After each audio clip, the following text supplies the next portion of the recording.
I would just like to take a moment to talk about how satisfying it is to beat men at things that are male dominated.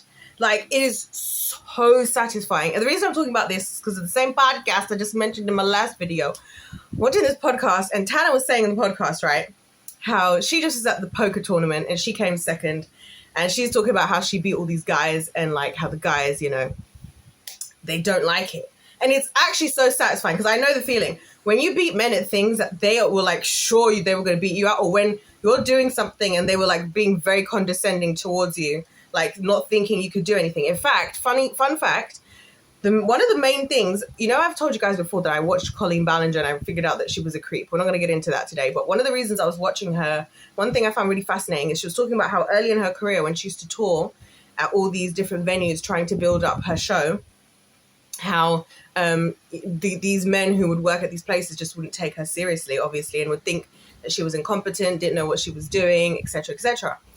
And obviously my own experience, I've beaten men at things. I've beaten men at games. I've beaten men at like so many different things. I've worked in areas where men would think, oh, she's not going to know what she's doing, or she's so incompetent. Now, don't get me wrong. I've decided, as part of this new season of my life, I'm going to be a damsel in distress now. Like, I'm going to just embrace it, because why do I need to prove myself? If you're going to act like I don't know what to do and then do the thing, I'm just going to let you go off. Like, go off, king.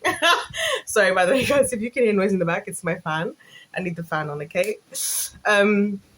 Yes, I'm like, I've decided now I'm not going to fight any of this. I'm just going to like sit in the back and be a damsel in distress. Like, oh no, I don't know how to do this. Oh no, I'm just so silly. Oh, I did. What should I do? Oh, how is that done? Like, life hack as a woman, especially when, you know, people don't take you seriously, but it is so satisfying.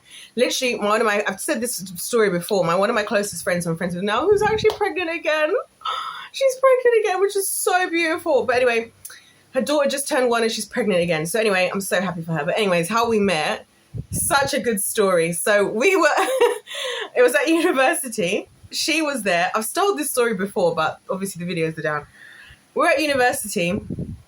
And we're at the university bar, and like in the university bar, there was like sections to it. So it was like one seating area, then there was like another bit that was a little bit above, and then there was like a side room where there was like, foosball and like pool was there. What else was there? And then like there was all these rooms. So anyway, I walked into that room for whatever reason, and I see this girl, stunning, gorgeous long brunette hair. Like, I can't remember what color her eyes are. I feel like they're hazel. In this beautiful pink dress, like bodycon dress and heels. And she's standing at the exact other end of this thing. I've just walked in. I mean, we've never met before. We've never even seen her. But I noticed her. And she just starts shouting to me like across the thing. And she was like, can you believe it? These guys, they hate it. They hate it because I'm beating them all at pool. So basically she was beating them all at pool, and she did. That's how we had a friendship. I love women like her who are just like confident in who they are and like and whatever. And so I was all there for it. So I was like, girl, so I would come and I would be there like supporting her. And obviously it turns out we're both into sports, and turns out actually we're both into God, like her and her. Like she's the reason I actually found a better church from the cult I was in. When I came back second year of uni, she was like, hey, do you want to come to Hillsong with me? And I was like, sure. And then that changed everything forever. So crazy. Even though she ended up coming to church with me first because I offered it to her. So it's just a crazy way that the Lord worked. But anyway, and now we're friends, and now she's all like married and like with kids, and like her and her husband are like doing ministry and stuff, and it's just amazing. Anyway, so she was shouting out to me like, these guys, they hate that I'm beating them, and they hated it, and we loved it. Me and her loved it. Like, I would like go and buy us a glass of rosé each or whatever. I'd be like, here you go, girl. I'll be cheering her on, and these guys would be like waging money. They'd be waging drinks. It was so good, and me and her would be crying of laughter in like the situation. And it's so true. Like, it's so satisfying. Like, it reminds me of the same feeling like when I play games with my brothers. Like, I've rarely been able to play video games my entire life. When I was super young, we couldn't afford it. And obviously now I'm an adult. I don't even see my brothers as often as it probably seems from how much I talk about them, but I actually don't see them anywhere near as often. And I also just don't really have the time to be video gaming right now. But anyways, when I do get a chance, I remember there was a time like maybe a couple years ago, or maybe even longer, I'm not sure. It's hard to tell because even when I was living in London, I did used to come back to my hometown all the time and like go to my mum's house. So I remember there was one day, every time they play games, they always invite me to play the games with them, right? Because obviously I think they're doing it because they think it's going to be a bit of fun, a bit of a joke, right? Like, oh, we're going to laugh at her because she's going to be horrible. And well, little did they know that. And I always say to them, don't hold back. Like I always say to people, don't hold back. Like if we're playing a sport, if we're playing a game, don't hold back, because I ain't being smart. Know that if you give me everything, then I know what I have to live up to and whatever. So then we did that, and there was a game we were playing. It was like a fighting game, and I remember we always play like winner stays on, right? So whoever's winning obviously continues, and then the other people just whatever. We were playing winner stays on. I kid you not. 6 days straight, these boys could not beat me. They could not. It is to the point with beating my brothers these games every night, like all the time, where there's one time like when I was like a teenager, like probably like 15, no, not 15, probably like 16. It was before I moved out anyway. And my brother had a sleepover with his friend, and they were playing FIFA, right? And me and my brother used to play FIFA sometimes. So we're playing, and bearing in mind, I'm only ever choosing Bayern Munich because that's my team. Like Bayern Munich is my team, my football team. So since I've been 16, that's been my team. So I'm only ever choosing Bayern Munich anyway. And they probably chose whatever was a good team at the time, like probably like Barcelona or I don't know. Anyway, I beat them 4-3. 4-3. And the funny thing is, to this day, my brother's in denial about it because he's like, there's no way that you beat me. Like you beat us. And I knew at the time he was going to be in denial, so I kept the footage. I have footage. Oh yeah, I've got footage. I have footage. It is so satisfying, like beating men at stuff, especially when they've been so cocky and thinking that like it's going to be easy to beat you, it's going to be easy to do this, or they've underestimated you. Like I remember this time, me and my friend, this girl I met, and it was so funny how it all happened. He introduced us. So it was the guy who ran this center. It was like literally one of these flashy places in like central London. They were on the same, right by Google and YouTube and Facebook and offices, that place. And they were like a hub of future, whatever you call it, technology and gaming, whatever. And they also did like other things like other workshops and stuff. It was just like a hub of like creativity, because that's why I was there. One of the things I was doing there was teaching dance classes. Anyway, so the guy who runs the place invites me to meet. He's like, oh, you should meet this girl who is also here. She has a similar business. So I had a creative arts company, and whereas hers was just dance, right? So he was like, you guys should meet up, whatever. It was 7 weeks until International Women's Day. And then, it was 7 weeks to International Women's Day. And she told me, because I didn't even know that when it was until like before then. And he was like, you guys should meet up. You guys would probably like really get on because you both are in like a similar field. I was like, okay. And he was very much one of those types of people, and these are like, it's not all men that I want to destroy, beating them at stuff when they're being condescending. It's just when they're being condescending or taking advantage of other people and just sitting on their high horse of whatever. Because even when he was asking about my business and our original meetups and whatever, and he was all like, we want to invite you to be a part of our funding that's going to get $250,000, blah, blah, blah. And then he was obviously like, so do you need to like confirm this with your higher ups? I was like, I am the higher ups. And he was like, oh, I love that. That's another great thing about doing my degree is everyone thinks I'm so stupid, especially when they're like, oh, you're just women of today. Yeah. Anyway, so me and her meet up now. And she asked me that there and then the first day I met her. And also she's another one, stunningly beautiful girl, like beautiful blonde hair. She's Lithuanian. Also, she's into like all the combat stuff. It's like it's giving Raina Valingdom, who, by the way, I hope somehow one of my brothers will marry Raina Valingdom because she is beautiful. And I would love her to be my stepsister, my sister-in-law. So anyway, she's all training for that. So she does all combat training, all this now, like with weapons now. She's like she's going hard with it. But anyway, so we first met. She was really sweet. And she was like, do you want to do this like International Women's Day event with me? And I was like, sure. We decided to do this event together in that moment. And in that moment that we just met, we're 7 weeks away from International Women's Day. So me and her just worked like crazy. We were like going all over central London. Like we'd be bringing our laptops, our notebooks, we'd be planning this event. And it was a huge event. It was one of the biggest events I ever did.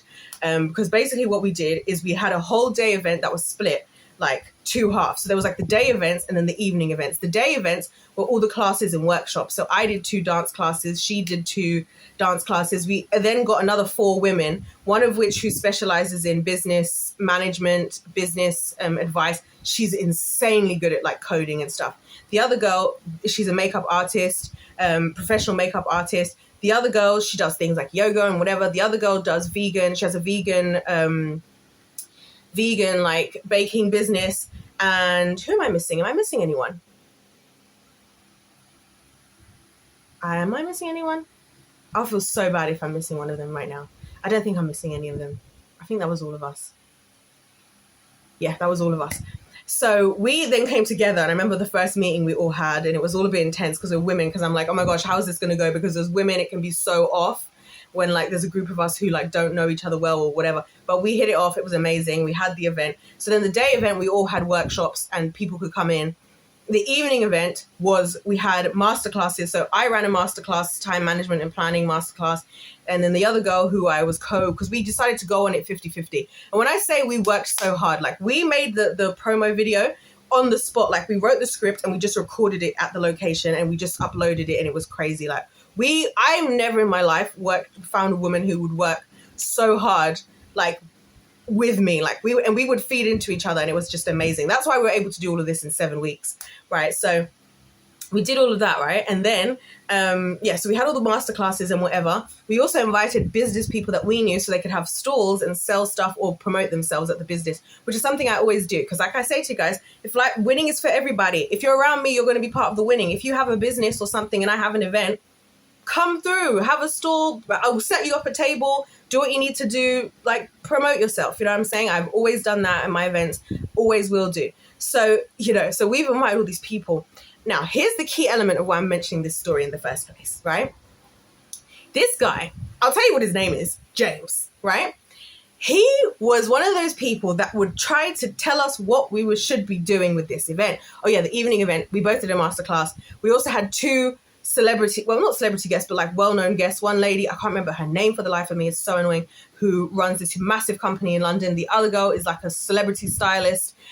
So they came and did speeches, and then we had goodie bags, which I made the goodie bags for the girlies, and everything. And it was just it was a pretty big event. We had performances and whatever. And he ruined it as well, because he tried to book a performance, and the performance he booked was the only thing that was poorly planned about the event. But like every time we'd go to meet with him, all he was the venue manager. So realistically, we should be able to do our event however we want. He kept telling us how we should do the event, like, oh, you need to do this and you need to do that and you need to do this and you need to do that.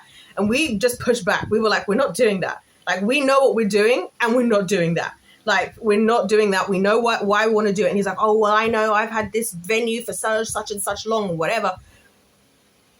So in the end, we just decided, like, should we just, like, we said to each other, like, should we just go along with what we know we want to do?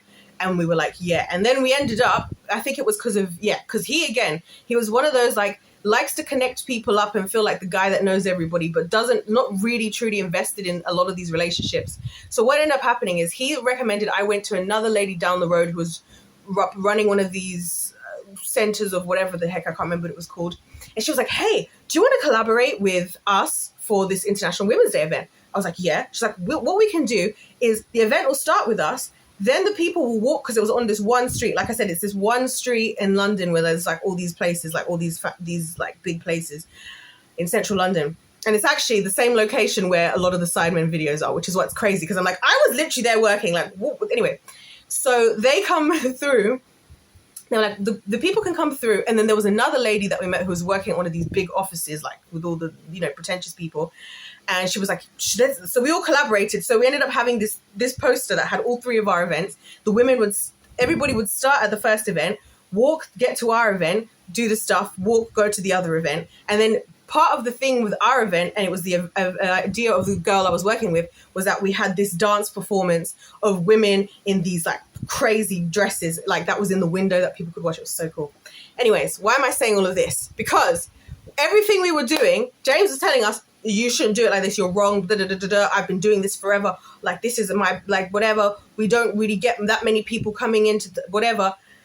When I tell you, we packed out the building.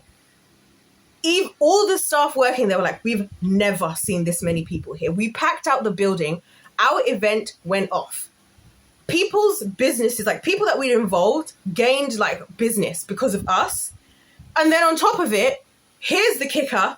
We got invited to Eventbrite HQ because our event was on Eventbrite. So I got to go to Eventbrite HQ. I had to sign an NDA that like whatever you see, you can't tell nobody. So there I was in Eventbrite HQ with some of the most successful women in Western society. And also other women, because all the other women that were getting invited were all talking about like, oh, how did you get here? One lady was like, well, I work for the largest firm in such and such of whatever in London. And the other lady, like a law firm. Another lady was like, she was like, I run the first ever, what was it? I don't know. I can't remember what it was, but it was all these incredible women. And that was the day, by the way, that was the most humbling experience of my life because I was like, I need to like get my life together because these women are at a different level. And I'm just like the one who just happened to be here. But the point is, he was trying to jump down our throats about what we should be doing and whatever.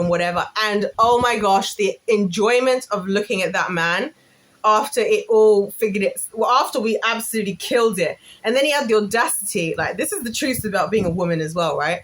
Like he had the audacity afterwards to say, oh, I think you guys should run these events every other week. I think you guys should be running this. But was Bright trying to pay us? No. We said, no. Me and her were like, no, we ain't doing it. You just want us to be bringing people into your venue and this, that, and the other and putting all of our time, because we didn't get paid for the time that we did. We do what all people who run their own business do, which is you have to just do what you got to do and you move on with what you got to be doing with it. So when he was all talking about, and this is what I'm saying about the dynamics of women, like when you experience people like James, and James again was this guy, like I will actually one day, if ever the people working there decide to expose him and take him to court, I will be there because he also takes advantage of his staff, despite the fact he makes so much money. Because that's the thing. I would sit there in the office because I used to go there and use the office that they're like places like an office to just work at. He would sit there and be talking about how they're going to spend $15,000 on some advert, right? $15,000. And yet he's not even paying his staff their actual hours properly. And it all became a huge deal. Like he would try to get people to work for free. It was like, yeah. So love it. Absolutely love it. Can I just say, another situation. I know I should actually share these situations, to be honest with you. Actually, I'll share it. I won't. All just to say, oh, my favorite. Has to be my favorite because this is one of the moments that like, so, you know, in the arcade, you know that basketball game, the one where you just shoot in the hoops and whatever. I am like the reigning champion of that game. Like, you can't beat me at that game. As in, I've been beaten, but my highest score hasn't been beaten. And it's one thing I love about hanging out with my brothers because we just go to arcades and we just destroy all the high scores. And it's just so much fun. We're all good at different things. So when I was like, the day I discovered I was good at this game for the first time, must have been like 13.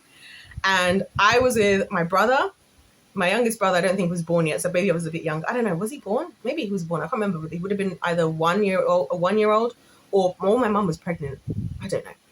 So it was me, my other brother, my dad, and this pastor from America, right? Because all these pastors and people, we've always come visiting, you know, you guys know how it is. You know what it is. If you've been here for long enough, you know what it is. So we go into one of these little arcades, like at the beach, you know, like by the beach on the pier or whatever. Sorry. And so we go to play this thing. And I don't care. Like, I've never played this before. I don't even know how this works, but I'm just like, here. I'm just happy to be here. Like I said, I'm always just happy to be here, realistically. So we start shooting. Like, it was me versus my dad, right? We start shooting. And we've got this pastor behind us going, go on. Like, and he's screaming at me. Keep up the rhythm, da, da, da, da. And he's going, she's gonna beat you. She's gonna beat you. He's like, he's shouting to me, don't lose the rhythm, because it was 60 seconds long. And we were going for it. And once I realized like I was doing well, I just was like, oh, I have to keep going, right? Didn't pay attention.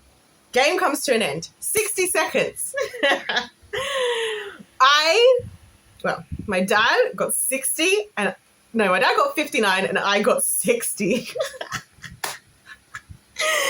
Oh my gosh. It was amazing. Oh my gosh, it was amazing. It was just amazing, wasn't it? It was just beautiful. So I enjoyed that quite a lot. And that was the first time where I was like, this is kind of fun, you know? So yeah, I just thought I would share because yeah, I can so imagine how Tana was feeling, like just having all these guys, especially when you're like in a male dominated space, like with me with science and maths. Look, I'm just here to learn. I'm not here to compete with nobody, but people will talk to you with such a condescending manner and assume that you don't know what you're talking about. Like I remember there was a male, but I actually respect him for doing this, to be honest. I respect him because he wanted to see if I was the real deal. So I don't think it was wrong on his part. I respected that he actually like went out his way to ask questions.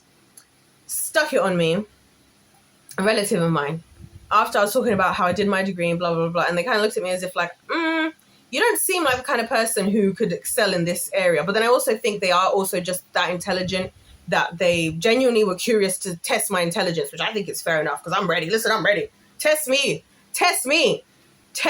right now. So, and he was going back and forth with me. At first, when I first watched it, he was looking at me like this, and he was going back and forth, asking me all these questions. So I was telling him about how if I went to university, I would study nuclear engineering, because that is what I would study. I would study nuclear engineering at Rolls-Royce. That was the dream. If I was to have followed like the things I was supposed to do societally, I would have gone to work at Rolls-Royce in a nuclear engineering. And I actually applied. Well, I started my application. I didn't finish it. I did the entrance exams, completed those, passed those. And they have a great graduate program. It's 18 months long. You get to do like 3 months in each of the different engineering departments. So nuclear engineering, materials engineering, etc., etc. You get a bonus of a couple grand, and also bonuses, discounts on if you ever have a car from them, which obviously, if you didn't know, my dream car is a white Phantom Rolls-Royce. So I'm all about Rolls-Royce, like, and also the engines, like the jet engines is what I really wanted to work with. And oh my gosh, guys, I was such an idiot last year. In July last year, the literal dream, my dream PhD came up and I didn't bother to apply. My dream PhD is working with Rolls-Royce and like a high-level university on airplane engines. So last year, July, they had a PhD sponsored by Rolls-Royce. So when I say sponsored by, that means I get paid and my PhD gets paid for. This is why when the parents are saying to me today, like they're worried about, we need to save for a master's, we need to do this, I'm like, do you know there are so many options in education now? We don't have to pay. You don't have to pay for so much of university anymore. If you're smart, especially in the sciences and maths, so many companies like GlaxoSmithKline, you could do a degree without paying for it. They'll pay you to be there and they'll pay your school, your fees as well, right? So anyway, it was one of those PhD programs and it was testing the materials of airplane engines. I was like, this is literally the ultimate perfect, sorry, that was my speaker. My ultimate perfect ever PhD, that or studying the dimensions of the universe. But anyway, that's the story for another day. Didn't bother to apply, did I? And it could have been me there testing. Imagine me being the one like there. Like this is what I was obsessing over it. I'm there. I'm on a PhD sponsored by Rolls-Royce that I'm going to walk away as a doctor with. And what is my job? To test airplane engines. So I'm going to be there being the one like seeing, can an airplane engine handle this? Imagine watching a jet engine explode. Oh my gosh. Sounds like the most incredible thing ever. So anyway, I've gone such off the sidetrack. I don't even remember where I started. Yes, I remember. So when this person's going back and forth with me about like my knowledge, I'm like, listen, I'm ready. You will talk to me. I know the difference between nuclear engineering and materials engineering and mechanical engineering. I know the difference. Like, talk to me. Talk to me. So I love it. I truly love it. And it's the best part of it. It's the look on their face because they truly hate it. Like, I feel like as women, we're not really as bothered. Like, if it's something that we're not bothered by, we're not as bothered about like taking the L like from a man, because it's just like, okay, it is whatever, like, you know what I'm saying, it is what it is. Like, I'm not gonna be out here trying to go and like arm wrestle my brother. He's younger than me, he's stronger than me since he was like probably about 15 or even maybe a little, like, yeah, when he was about 15 he was stronger than me by that point. So I was like, okay, you know, I know what it is and it's fine. But guys don't take these things so well, and it's hilarious because they can't help it. and they're like sweating because the fact is they're so busy like trying to work out in their mind how this has happened. Like, how has this happened? Oh, don't we love a bit of the good old male ego? I do, actually. I love men in general. And I love these little things about men. It's one of my favorite things.